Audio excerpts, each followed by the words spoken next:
The wicked plotted against the just and gnashed upon him with his teeth. The Lord shall laugh at him, for he seeth that his day is coming. The wicked have drawn out the sword, and have bent their bow, to cast down the poor and needy, and to slay such as be of upright conversation. Their words shall enter into their own heart, and their bows shall be broken. A little that a righteous man hath is better than the riches of many wicked. For the arms of the wicked shall be broken, but the Lord upholdeth the righteous. The Lord knoweth the days of the upright, and their inheritance shall be forever. They shall not be ashamed in the evil time, and in the days of famine they shall be satisfied. But the wicked shall perish, and the enemies of the Lord shall be as the fat of lambs. They shall consume into smoke, shall they consume away. Observe the teeth again as in Psalm 35:16, which see, the coming day of verse 13 is the day that shall burn as an oven. Malachi chapter 4 verses 1-3. Observe the poor and needy again in verse 14. Note again that the wicked have riches. See James chapter 2 verse 5 and Luke chapter 16 verse 19. It's taken for granted that the righteous man has only a little. There cannot be any leeway of interpretation here at all. For the bad right arm of the son of perdition shows up in the next verse, verse 17. The upright of verse 18 are the righteous of verse 21 and the righteous of verse 25. They are the righteous again of verse 29 and the righteous of verse 32, because they are perfect and upright, verse 37. You can attribute their salvation to their trust in the Lord, verse 40, but that is spiritualizing the passage. The passage is dealing with someone whose works, verse 21, 26, 27, have something to do with his deliverance from the wicked, verse 20, 32, 35.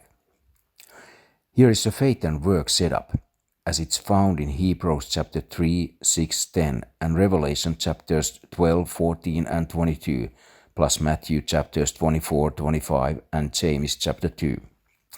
Verse 20 shows plainly that the brazen altar was a type of two things: hell, God's judgment on sinners in eternity, and the advent, God's judgment on sinners at the end of the time of Jacob's troubles. The wicked borroweth and payeth not again, but the righteous sheweth mercy and giveth. For such as be blessed of him shall inherit the earth, and they that be cursed of him shall be cut off. The steps of a good man are ordered by the Lord, and he delighted in his way. Though he fall, he shall not be utterly cast down, for the Lord upholdeth him with his hand. I have been young, and now am old, yet have I not seen the righteous forsaken, nor his seed begging bread. He is ever merciful, and lendeth, and his seed is blessed. Depart from evil, and do good, and dwell for evermore. For the Lord loveth judgment, and forsaketh not his saints. They are preserved for ever, but the seed of the wicked shall be cut off. The righteous shall inherit the land, and dwell therein for ever. Inspirationally, we may note that the steps of a Christian are ordered by the Lord, in that these steps are commanded in the sense of request or order, sent in to be fulfilled, and in the sense that this order is not the Lord's order for your life. The common 20th century sign, out of order, shouldn't be hanging on a Christian's life or testimony, verse 13. Verse 21 is really some verse for a Christian who owes money. See Romans chapter 13, verse 8. Notice that the righteous in verse 21 don't even loan, they give. See Matthew 25, 35. Verse 24 can be applied spiritually to the believer in the matter of eternal security, although the context is not the new birth. We are not upheld by God's hand. We are part of God's hand. See the difference stated in John chapter 10 verse 28 with 1 Corinthians chapter 12, verses 12 to 24. Verse 25 is David's personal testimony. The righteous does loan in verse 26, but the idea there is that he is loaning without usury. See Deuteronomy chapter 23, verse 19. And loaning cheerfully to someone in need who may not be able to pay him back. See Deuteronomy chapter 15, verse 8 and Exodus chapter 22, 25. Depart from evil and do good was the theme of nearly every sermon that Sam Jones, 1847 to 1906, ever preached. Cease to do evil, learn to do well. Isaiah chapter 1 verses 16 to 17. Paul says, abhor that which is evil, cleave to that which is good. Romans chapter 12 verse 9.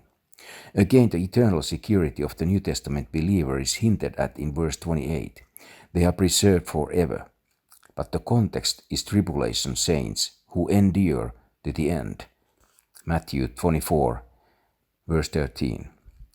Verse 29 is again a reference to the millennial inheritance, which is directly promised 6 times in the psalm, verses 9, 11, 18, 22, 29, 34, and indirectly a 7th time indirectly, verse 3.